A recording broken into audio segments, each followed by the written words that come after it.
divan. Moj raspored za ovu nedelju, znači ceo dan, a on vidimo sledeća nedelja, ceo dan. Pa vi vidite. Ćao, 10. ekipa, što bi rekli, 10. ekipa, što bi rekli Zaga i ne znam kako se zove dečko na nekom vlogu, to jest videima koje gleda moja ćerka Sonja. Eto, znači moja Sonja je pratioc nekog kanala na YouTube-u, jel? Evo me, kako se zove ovo, Har, deo Minhena, na Bahnhofu, na stanici. Čekam S-Bahn do grada, do centra, pa onda na posao. I evo, rešio sam malo da snimam, ugrabim malo vremena, grde me na kanalu i šalju mi poruke kako sam se ulenjio, kako slabo snimam, a nisam se ulenjio, nego ne stižem, bukvalno, znači, evo kako snimam, između dva posla. Tema današnjeg videa je, moglo bi se reći, diss track, što bi sad moderno se izražavao na ovom netu, na mreži, na YouTube-u, pošto sad svi rade neke diss trackove na nešto, evo ja radim diss track na temu i komentar određenih osoba koji kažu njemu je lako u Nemačkoj. Ovako, nisam ljut, nisam besan, nisam više ni ogorčen, ni ne znam, ni ja, ni kako god da nazovem. Moje trenutno stanje, iako je, kao što vidite, vreme jako promenljivo, jer jutros je bilo sunčano, ne, hladno, nije bilo toplo baš, ali je bilo sunčano, a meni sunce daje energiju da dan, ulepša mi dan i da mi bude lakše i bolje. Sad je onako tmurno, ali dobro, ja sam raspoložen, tako da to neće kvariti celokupno raspoloženje i ajde, ne dajem. Znači, tema, njemu je lako u Nemačkoj. Ali jutro sam pročitao jedan, kako bih to rekao, komentar na Facebooku, znači postavio neko koga ja poznajem, ne bih sada imenujem i uvlačim u sve to naravno, ali je jako dobar tekst, osvrt na glumicu Meryl Streep i neko njeno mišljenje u vezi života, ne neka motivacija, ne neki komentar i tako dalje. Sad ja nemam pri sebi da vam to čitam i ne mogu, pošto snimam, ali recimo da to se sve nadovezuje na taj tekst, a taj tekst govori o tome kako Meryl Streep kaže da prosto nemamo tu privilegiju da budemo tako nešto, da budemo tužni non stop ili tako nešto, znači prosto moramo da budemo srećni, po tim moramo, ne mislim sad da vi morate da primoravate sebe da budete srećni, nego prosto da ne dozvolite sebi da budete tužni kada je i najteže i najgore, nego da se borite, da dignete glavu i između ostalog ona komentariše da je život kratak i da treba uživati u svakom momentu, treba se ne osvrtati na loše stvari, da, ono što je najviše uticalo na mene to je sledite svoje mišljenje, mora da svako ima svoj cilj i svoj put, evo ja se znači upravo pronalazim tu i da se ne osvrćemo na komentare drugih koji su zlonamerni, ljubomorni ili tako nešto i da prosto shvatimo da njihov put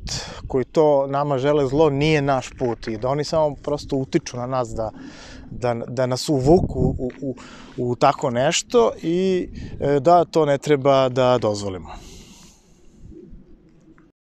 Druga, recimo, stavka, drugi komentar je da, znači, nadovezam se na ovo prvo, znači da treba da imamo svoje mišljenje i da sledimo to svoje mišljenje. Samo sekund. Ok. kasni 5 minuta, ok, super, imam da snimam. Znači, da sledimo svoje mišljenje, jer samo to nam prosto želi najbolje, a ne da sledimo toliko slepo mišljenja drugih, jer prosto pitanje je da li nam oni žele najbolje, svi žele najbolje. Ja bi se na to sve nadovezao da, ja bih dao svoj komentar, to je da treba slušati mišljenja drugih, ali prosto odabrati ono što vama godi, što vama prije i što je najrealnije, najdobronamernije. Onda recimo drugi komentar, druga stavka je da nema više strpljenja za, to je ona priča, a opet si ja pronalazim u tome i dajem neki svoj komentar, a to je da nemam više strpljenja za neke određene stvari, za neke određene ljude u mom životu, da li su to stari ili novi, ne zato što je ona ili ja, ne znam, postao elegantno sa godinama ili ne znam šta, ne, nego prosto ni ja ne želim da gubim više vreme na ljude oko sebe koji meni ne žele dobro. Znači, koji me guraju nekom svojom lošom energijom, komentarima, postupcima, ne znam ja kako da nazovem, prosto nema više vremena da gubim na te stvari, jer niti oni mogu mene da promene, niti želim da mene promene, niti ja želim da promenim njih i da utičem njih i tako dalje. Prosto se povlačim, sklanjam, ne mogu da kažem da izbegavam, zato što prosto nemoguće izbeći takve likove, ali prosto sklanjam se, znači ne bavim se više ljudima, ne bavim se više ni toliko tuđim problemima, jer ako neko ne želi da svoje probleme reši i ne želi pomoć, pa mislim što bi ja sad nekoga tu pritiskao u tome. Naravno sve to se nadovezuje na ono moju osobinu, a to je da stvarno želim da pomognem svakome ako ja to mogu. Ne mislim na samo finansijski, ne znam, i tako nešto, a to je posebna tema koju ne znam da li da se upustim uopšte da obrađujem. Rezime ovog komentara je taj da prosto stvarno nema više vremena da se bavim drugim ljudima i ljudima koji me zrači, koji me, ne znam, ja sputavaju u svemu tome. Ne mogu, nemam živaca više za to, jesam, amatorio sam, mislim, ja delujem mladoliko, ali došao sam stvarno u te neke godine da, hoću da budem za decu normalan i za moju ženu, ne tamo za neke neostvarene ljude i likove kojima je sve loši, koji ti žele loši, koji te guraju u crno, mislim, kao što je ovaj dan i ovo nebo tamno i tako dalje. To što ja izgledam, to što sam ja u stvari nasmejan i raspoložen i imam ja naravno svoje momente kad sam miran i ne velenim, što bi rekli, ali stvarno se trudim da širim neku pozitivnu energiju. To nikako ne znači da je meni lako ovde u Nemačkoj. To je ovaj distrakt za ove ljude koji misle da je meni lako i tako dalje. A upravo ću da objasnim, a ovo je upravo jedan motivacijan, jedan govor moj. Naravno, ja to ne znam baš da držim, ali ću da objasnim neke stvari. Ništa nije lako, znači nije lako uopšte, nije meni lako uopšte ovde, ali ja se trudim da u svemu pronađem neko zadovoljstvo. Da li je to u poslu, da li je to u kupovini, šetnji, razgovoru sa bliskim ljudima, sa prijateljima, kolegama i tako dalje. Prosto hoću samo da rezimiram, evo moj ovaj put koji sam ja odabrao, to nisam samo ja odabrao taj put, odabrao sam zajedno sa svojom suprugom, a to je da probamo da dođemo ovde i da dovedemo decu, prosto da ih gurnemo u vatru neku, da se malo iskale, da uče školu eventualno ovde i da kasnije izaberu svoju budućnost, znači gde će, šta će, kako će, imaće šansu da, nadam se, ako sve bude išlo kako treba, da ovde ostvare budućnost, imaće šansu i u Srbiji, u Beogradu, ako to ne budu želeli, ja ih neću sputavati, ali ja želim da im pružim šansu da biraju, znači da biraju gde će, šta će i kako će. Oni samo treba da uče i da se trude, da nauče sve kako treba i da izaberu ono što kaže svoj put.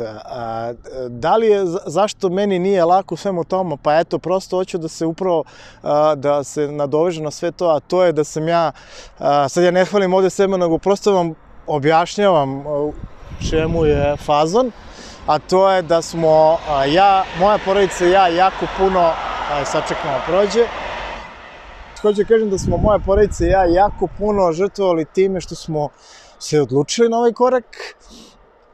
Pre toga smo takođe imali dosta žrtava u vidu odvojenosti, tako što sam ja odlazio na rečne brodove i radio da bih ostvario neke na tadašnje ciljeve, a to je ono, ne znam, venčanje, da napravimo svadbu, da renoviramo stan, da kupimo drugi auto, bolji, jer nam dolazi beba, tada, i tako dalje. Pa ovo je sad, ovaj put koji smo mi sad odabrali, a to je da ja dođem ovdje i da preko svog posla pokušam da napravim neke papire moje porodice. Moram da trčim tamo, ovo je skraćeno. Ovo je živi video, znači sve. Evo me nazad.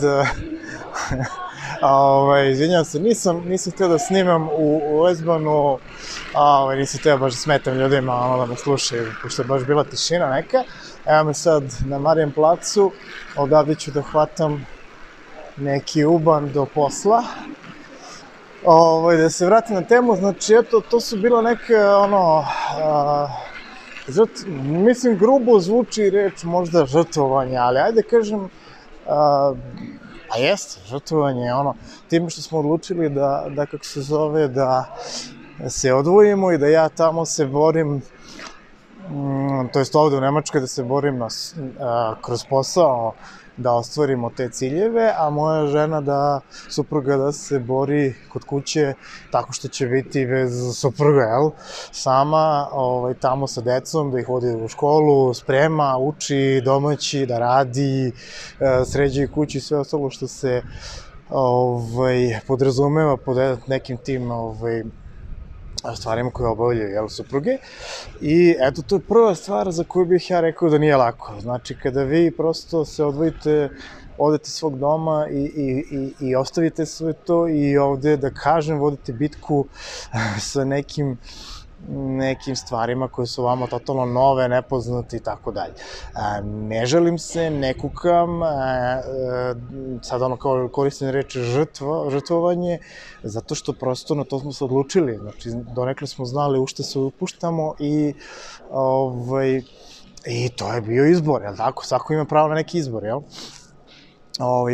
Ja sam to odlučio, to jest supruga i ja smo odlučili i tako smo izabrali i svesno smo krenuli u to, znači da žrtvujemo neke stvari, da se odričemo, znači odricanje, evo bolja reč, odricanje nekih stvari zarad napretka, prosperiteta, bolje budućnosti naše dece prvenstveno, pa onda nas i tako dalje. Ne kažem da sad da je, opet ponavljam, volim svoju ženu, naravno da volim ženu, nego volim svoj grad, svoju zemlju i svoju porodicu i sve to radim upravo zbog njih, a nikad ne bih napustio svoj grad i Srbiju da prosto ne znam da mogu nešto mnogo više da ostvarim negde na nekom drugom mestu. Eto, to je prvi deo da nije lako. Onda, ajde se vratimo recimo na stavku, to je ja u svojih 40-ak godina ja krećem da učim nemački. Mislim, eto, to je jedna od stvari gde nije lako. Znači, da vi bukvalno prođete neki svoj vek školovanja, studiranja, više škole, onda krenete da radite i mislite da ste sve naučili, da je dovoljno. Mislim, dobro, svoj posao učim ceo život, ali hoću da kažem, odjednom ja krećem da učim nemački. Nemate pojma koje sam ja glavobolje imao oko domaćih zadatka, oko koncentracije, jer sam u isto vreme, u Beogradu sam završio jedan deo kursa, znači isto vreme sam prepodne išao svaki dan, prepodne išao u školu na kurs, popodne posao, vodi ćerku u vrtić ili je sačeka iz vrtića, trči na posao i tako dalje. Znači, nije lako, jel? Znači, nije lako. Onda, ali opet ne kukam, sve sam ja to radio zato što sam tako izabrao, jel? Onda da ne spomenem finansijski, znači da vi samo tu želju da bi ostvario to da nauči nemački, moraš si da platiš kurs i sve ostalo sa platama koje mi u Srbiji imamo, morate nečeg opet da se odričete. Ajde da to preskočim, znači to smo nekako završili. Onda potražnje posla, našao posao, radio sve vreme, trčao, otišao na probni rad za jedan posao u Nemačkom, pa za drugi, ne ide, nije to baš tako lako, svi nas varaju i obećavaju na svakom koraku. Znači, uopšte ne pričamo o tome da je nekome lako, znači, onda dolazimo ovde, uspeo da nađem posao, napravim vizu, isto nije lako napraviti vizu, tako? Napraviti sve detalje i sve to. Opet ulazim u ne gasim.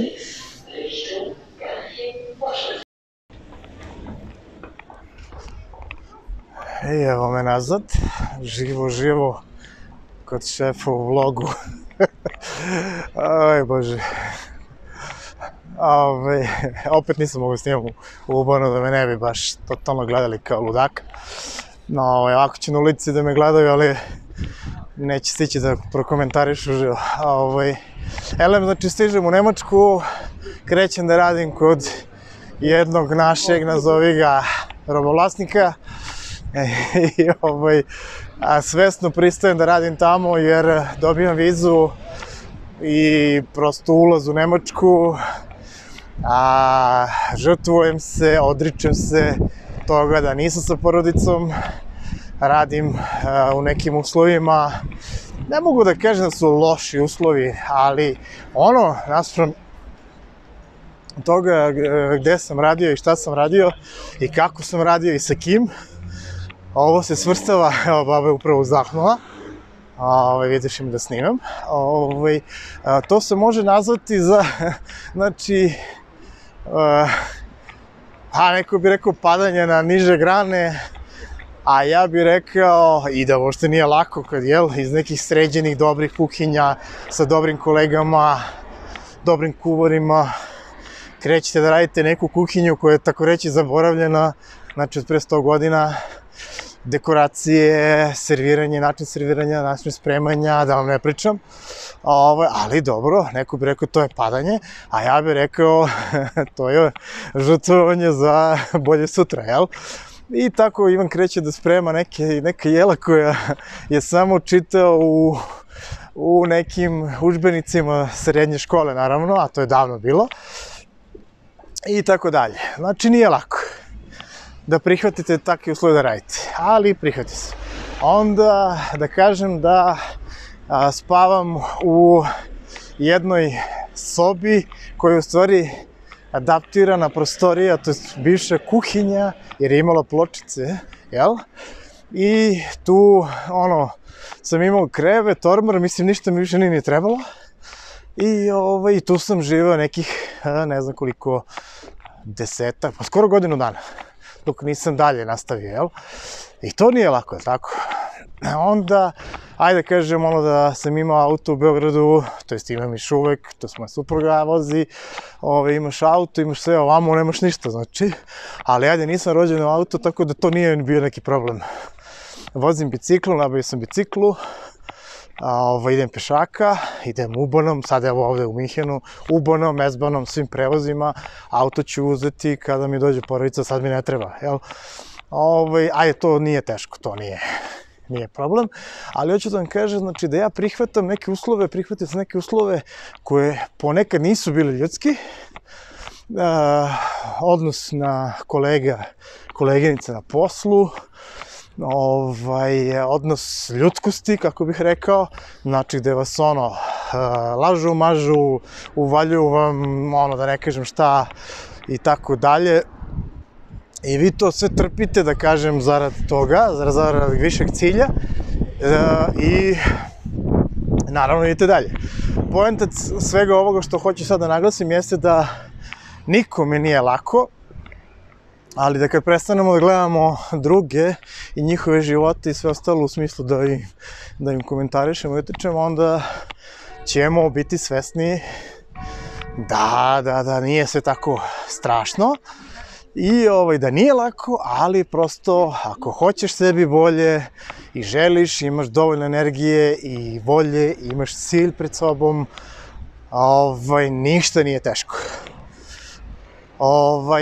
Šta sam te još da kažem u vezi svega toga, a to je želim da motivišem ljude, da čak i kada vam kažu da nema šanse, da je nemoguće, valjda to kod nas nekako proradi neki inat i da onda je to nama bude prioritet, cilj, znači da to ostvarimo, pa evo da vam ne kažem koliko ljudi sam ja kontaktirao i koliko ljudi mi je reklo da nema šanse da dođem u Nemačku, da je jako teško, da nije Nemačka nekad kao što je bila, tu se slažem, nije. Stric moj je radio kao konobar u Nemačkoj dugo i želeo da me tada još kod klinca dovede ovde i da me uči poslu, u ugostiteljstvu, jer sam tad bio upisao srednju školu i bio je oduševljen kada je čuo.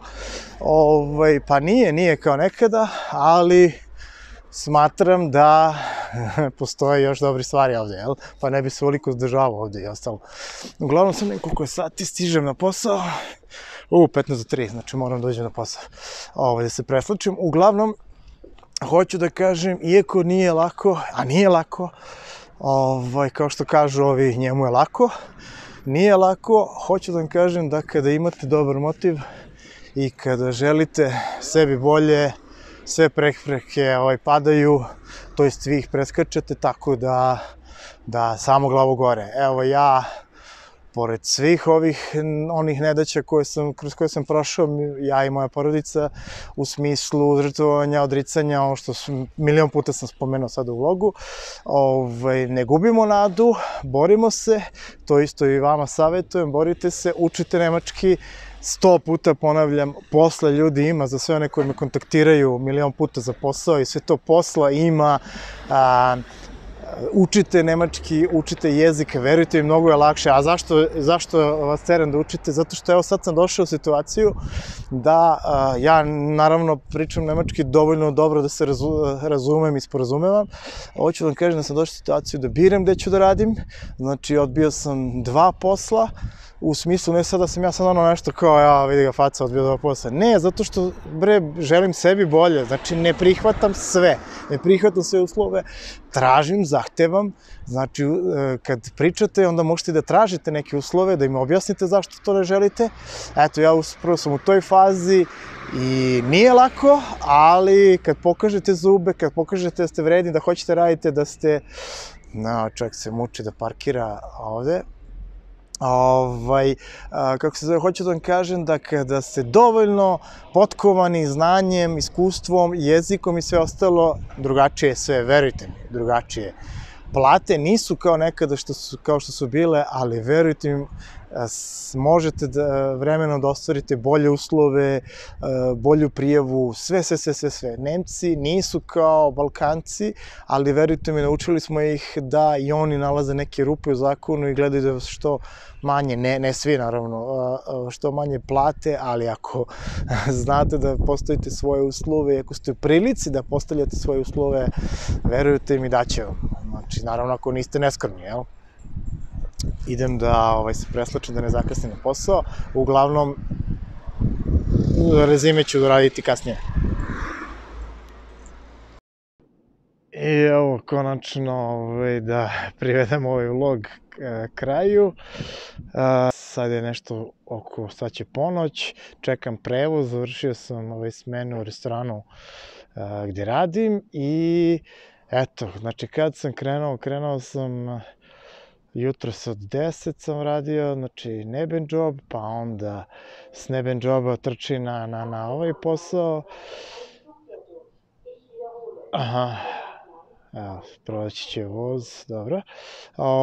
Uglavnom, što hoću kažem, sa nebenjoba na svoj posao, na poslu bilo je posla. Eto, završeno je to, sad palim ono što se kaže kući da legnem. Saznajem danas na poslu da nam se kolega razboleo, tako da je promenjen raspored, svi radimo duže, čak i šef sebi uzeo slobodan dan, tako da eto, na kuvarima uopšte nije lako, gastronomija nije laka, pogotovo evo ga, stiže na prevoz. Znači, gastronomija nije laka, treba imati snage, živaca, nerava, strpljenja, razumevanja i svega ostalog, ali dobro, eto, ja se držim, ne dam se, sve je okej, tako da, šta da vam kažem, glavo gore, bit će sve okej.